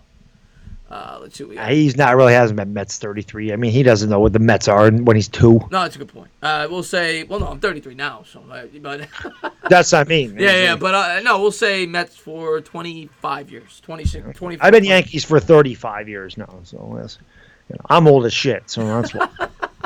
I'm 10 years older than this guy. Fat man, no, never. Thank you for popping in. You guys touched on a little bit, John Connor. We touched on the pass rush. They look good in that second preseason game. Lorenzo Carter got after the quarterback. Obviously, the X-Man had a sack, and Golden had a sack, and and Olsen Pierre, yep. Yeah, they were showing 3 sacks, showing a good pass rush. And Kid Blue, I appreciate that shout out, my man. Please go over to Kid Blue too. He's got a great Giants channel. Yes, he does. And Alex Bush, we appreciate that, my man. We do appreciate that. I'm working out with the Giants right now, and I'm 13. Honey Badger says. I think Gallman has a leg up on Perkins. Paul fumble. Well, that Perry Mack says I think Gallman has a leg up on Perkins because he doesn't fumble. But Gallman has had fumbling problems in the past too. Yeah, 5 carries and 5 fumbles and 210 NFL carries. It's a lot. So that's kind of have to worry about it with both of them. No, Cowboys Giants is 425 West Coast. 4:25 Yeah, it's a opening midday week. game. Midday game Yep. on Sunday. I mean, it's the game of the week on Fox, but it's not a primetime game. Yeah. Is there anyone on the team you could see the Giants trading before the deadline? Yeah, Janoris Jenkins. That's the most obvious one. He still carries a huge cap hit. They're not going to have him on next year's team, especially with this young secondary. What does he make, about $15 million a year? Yeah, he's 14. He's 14 and a half. If we get rid of him this year, it's a $7 million cap hit. If we dump him next year, it's only a $3 million cap hit. So they're going to trade him. I think they'd trade him. They'll get something for him, whether it be a fourth, fifth round pick. Fourth pick. Yeah. Fourth round pick. Yeah. When was the last time the Giants had so much camaraderie? Since before Beckham was on the team. Let's go, Chip. Probably 2011. Yeah. Yeah, Rod Smith fumbled the last game, Rudy. He fumbled in the Rod Smith preseason. fumbles a lot. Yeah. Yep.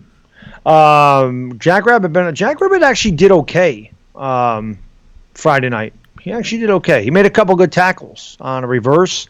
He was in on a couple tackles, so he did all right. And I haven't seen anybody beat him in coverage. I think Jackrabbit had a lot going on last year with his brother, and everything else. So I think he'll rebound. I still don't think he is what he was. I mean, nobody is. Right. But I think he can definitely play better this year than he did last year. I think he's going to have a pretty good year, especially in a And contract year. I definitely think he can help a playoff team, too, if we trade him. Yeah. I definitely think that can help. He can help somebody. Contract year, I really think he's going to perform pretty well. Had surgery yesterday. Somebody bring me a cannoli city for real.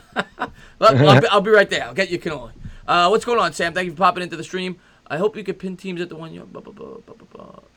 Thoughts on McAdoo? He sucked. He's garbage. Thank God he's gone. But he was right about the Giants roster. Yeah. But the way he handled the media. He was a terrible head coach. Yeah, bad. He was a good offensive coordinator. He was a terrible head coach. Great offensive coordinator. I'll give him credit for that. He was a very good offensive coordinator. Bigger cancer, Tiki or Odell Beckham. Yeah. Odell Beckham's a bigger cancer. The Giants actually won when Tiki Barber was here. And Tiki Barber was fantastic. Tiki Barber was the offense. Tiki didn't really run his mouth until after he left the Giants. Right. He did a little bit, but the bad stuff came after he left the Giants. Yeah. I didn't see what Chris Carter said this week, so I don't know. I didn't read. I didn't read anything into him. Did he say something stupid? Do I have to smack him around again? Thank you so much, Kid Blue. And once again, I got to shout that guy's channel out. Please subscribe to Kid Blue. He says, after June 1st, if Jenkins is traded, we save $11 million and only $3.5 million. And well, obviously, this you mean, so if they did it now, or you mean next June 1st? Next year. He's a 3.5 you mean in the offseason then. Yeah, I think they're gonna trade him this year. I really do. I think they'll trade him this year. But Kid Blue, thank you again for the suit. Unless they're in it. If they're in it, they roll. Right. But thank you again, Kid Blue. Thank you so much. Yeah. McAdoo is the Jerry Sandusky of the NFL. Oh, this June 1st. So if they trade him now, then, because June 1st is past already. Past, yeah. Carter just practically said the same thing he did week 1 this week, like he said, bashing DJ, but was defending Dwayne Haskins. Haskins had a much better performance. No, he week. didn't. Well, better than the first. 7 out of 14. That's not. That stinks. No, he still wasn't great, but better. I'm not saying much better than Daniel Jones. Much better than his first week. Well, he didn't throw an interception. Yeah, I think he still threw one actually. % and lost a fumble. That's not good. Daniel Jones stinks. Daniel Jones has been much better. Stinks. Daniel Jones has been much better. No, I got no problem with that. Haskins is just in a bad situation in Washington. I don't like the way that team is in. See, I think Daniel Jones is coming into the right side because the Giants have a lot of young talent. They've worked on the O-line. They got a really solid running back there. Now, Adrian Peterson's a very good running back, but he's older. Darius Geis is a wild card. The Giants have they got decent wide receivers. Washington, I don't really know what their cap situation is. I mean, they gave $84 million to Landon Collins. They lost Trent Williams. I don't like their coach. And their wide receivers stink. And Jordan Reed can't stay healthy. And I just don't I don't like the way that team is put together. I just don't know what direction Washington's going in. But the Giants, we have a direction now. I don't really know what Washington's direction is. Yeah. It's hard to see.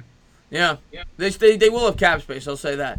Well, I didn't know what their cap space was. I think they're going to have some decent cap space next year. So go ahead. But they're not paying Cousins. Yeah. Let's see what we got here. You're still paying Alex Smith. Like, that's a big contract. Who? Smith. Oh, yeah, Smith, yeah. Big contract. Yeah. I'm in the minority that Jack Herbert will remain on the team. He's a natural leader and a great mentor to our young DBs. Well, let's go, champ. I think he's going to remain with the team. Well, when's the deadline? Week 8? Trade deadline? Might be week 6. It's early. It's that early, really? Wow. Well, no, maybe it is week 8 because the Cowboys are 7-1 with Amari Cooper, so maybe it is after week 8. Maybe that's. I mean, if the Giants are 5-3, he's staying on the team. But if they're out of it, and Bobby, yes, I saw Mr. Soft. Somebody just asked me if Cliff Kingsbury's holding Kyler Murray back. He's played 2 preseason games. You're not going to open up the offense in the preseason. Yeah, and I don't think he's holding him back. I think they drafted him because that's a perfect system for Kyler Murray. I think that was the reason why they drafted him. So I think if anything, it's going to help him. But they need to improve that offensive line. Collins can't cover Eric Flowers. To be fair, Eric Flowers couldn't block Landon Collins. So there you go. It's a match made in heaven. Oh, they're both on the Redskins. And you wonder why I don't like the way their team is constructed. Oh, man. Let's see what we got here. I don't understand why Carter keeps... Kingsbury's going to be a disaster. Chris Cardella, I agree with you. I never like college systems. It very rarely works. Chip Kelly came in. There's a lot of guys. It's very rare that a college system works long term. So I kind of agree with you. I didn't like that hire by the Arizona Cardinals. He was an under 500 coach at Texas Tech. I didn't understand the hire at all. And I think the GM for the Cardinals should have been fired immediately when they drafted Kyler Murray. You do not trade a 3rd and a 7th round pick to move up 5 spots to get Josh Rosen and then dump him the next year for another quarterback. That's stupid. I mean, you did nothing there. You lost 3 picks in last year's draft and got a 62nd overall pick for a kid that had no – I'm not saying he's going to do well in Miami because there's another freaking dumpster fire. But he had no chance to succeed in Arizona. Yeah, he's in trouble in Miami. Josh Rosen's got bad luck there. I mean, between Arizona and Miami, you want to talk about horrible supporting cast. I mean, he's had some bad luck. And to be fair, I thought out of all the quarterbacks that were drafted in last year's draft, I thought he was going into the best situation after the night of the draft, Rosen. Because going in, David Johnson coming up a good year, Larry Fitzgerald. I thought the warm weather in Arizona, I thought he was going to the best situation. You had Darnold was going to a team with no weapons last year. Mayfield, you weren't really sure what Cleveland was yet. And Josh Allen had nobody in Buffalo. So I thought Rosen was going to the best situation. It turned out to be a horrible situation. Yeah, definitely. What's the worst mistake management since I've been watching? Everything Jerry Reese did pretty much from 2011 to the end of his reign with the Giants. But the worst, I mean, he made a lot of bad ones. Eric Flowers was probably the worst out of all of them. Horrible. That was awful. Because Eli Apple too is pretty bad. Eli Apple was very bad. The only thing I'll say about Eli Apple, they liked his size, and he was only 20 years old when they drafted him. I can kind of understand that. Eric Flowers, they drafted as a left tackle. He never played left tackle at Miami, and nobody in the draft projected him as left tackle except the New York Giants. His footwork sucked. You could see that. His footwork and hand placement are freaking terrible. You could see that on tape. And the only reason they took him is because they wanted Brandon Sheriff, and the Skins took him at 5. And Jerry Reese got outworked again. And the same thing with Eli Apple. That's why they didn't get Leonard Floyd, because the Bears traded up and got Leonard Floyd, and they didn't get Jack Conklin. The Titans ended up trading up and get him, so he panicked and took Eli Apple. That's exactly what happened. That reaction to Eli Apple is also pretty good that I have. I wanted Conklin bad in that draft. And they still might get him. He's a free agent. You mentioned offensive lineman. He's a free agent next year. Coming off an injury, if he could stay healthy, he might be a guy the Giants could be interested in. But he's a left tackle, isn't he? Yeah, I think so. Yeah. So what do you do with Solder? Well, you move one of them to the right, whatever. But we'll see. Drafting a corner top 10 is a mistake these days. This year, I mean, I was surprised at how far they dropped. Baker was the first corner drafted at 30. Yeah, that's crazy. We stole him at 30. Baker was a mid-first round talent. I don't think it's a mistake. Actually, I think that is today's day and age. You want a lot of corners. You want a lot of young corners. That is today's NFL. Jalen Ramsey was a great pick for Jacksonville, 4th overall. Great. He runs his mouth a little too much. but his talent's unquestioned. He was a big reason that Jacksonville did what they did with the defense. Yeah. I don't think it's a mistake, depending on how good it is. I mean, you don't want to take a mediocre corner. You don't want to take Eli Apple 10th, I can tell you that. But guys like Jalen Ramsey, lockdown corners, you're still not going to see it because it's, your most important positions are quarterback and both sides of the line. So those are usually the guys that go top 10. But, guys, it is midnight. Had a great time tonight. I saw that, I don't know if I missed him. Alex said he was leaving. Have a good night, Alex. Thank you guys for being here. Thank you. Still got 205 people in that. Oh, my God. Well, we'll go a little longer if you want. 205 people. That's incredible. I never see the numbers. But 205. I cannot believe we had 205 people in here tonight. 205 people. Incredible stuff. I think this was our biggest show outside of that Odell Beckham show. Yeah. Wow. Thank you guys so much for being here tonight. Unbelievable stuff. If you haven't done so, please hit that thumbs up on the way out. Please subscribe. Go into the description. Subscribe to my man, Mr. Baddog 7676. Don't forget to ring the bell on both channels. You get a notification every time we go live. And I had a great time. Do this show, yeah. Oh, I'm sorry. No. We're going to do this show twice a week. Whatever, I guess Tuesdays will be on my channel since tonight was Tuesday. Fridays will be on Baddog's channel in the regular season. We'll be streaming some games together. You're not going to want to miss it. And yeah, man, I always like to let Bad Dog close it out, but thank you, Bad Dog, for coming on. Thank you to everybody who tuned in the stream, who may have subscribed. I do appreciate it. It is midnight. It's midnight, Too Tough. It is midnight. Yeah. As always, I appreciate you having me on the channel. Like I said, I say it all the time. You guys are the best. The show is nothing without you guys and gals. Really, really appreciate you. It's only going to get bigger during the regular season. We can't wait. We're excited. I mean, we're not over the top, but it's good to see the Giants playing well in preseason. We're excited about the way Daniel Jones looks. We're excited about the way the offensive line looks. We have not seen. Well, everybody mentions how he plays second string, guys. They don't mention we don't play Barkley, we don't play Shepard, we don't play Ingram. We're playing half of our first team, but they've looked good so far. I'll be live Friday night. You guys want to come over to that, hang out. It's a lot of fun last week. Watch the Giants and Bengals. We're probably going to see a lot of the first team, so I hope you guys will come over and hang out with me for that. And Chris, as always, man, this is my favorite thing to do on YouTube. I love this show, and I look forward to doing this again.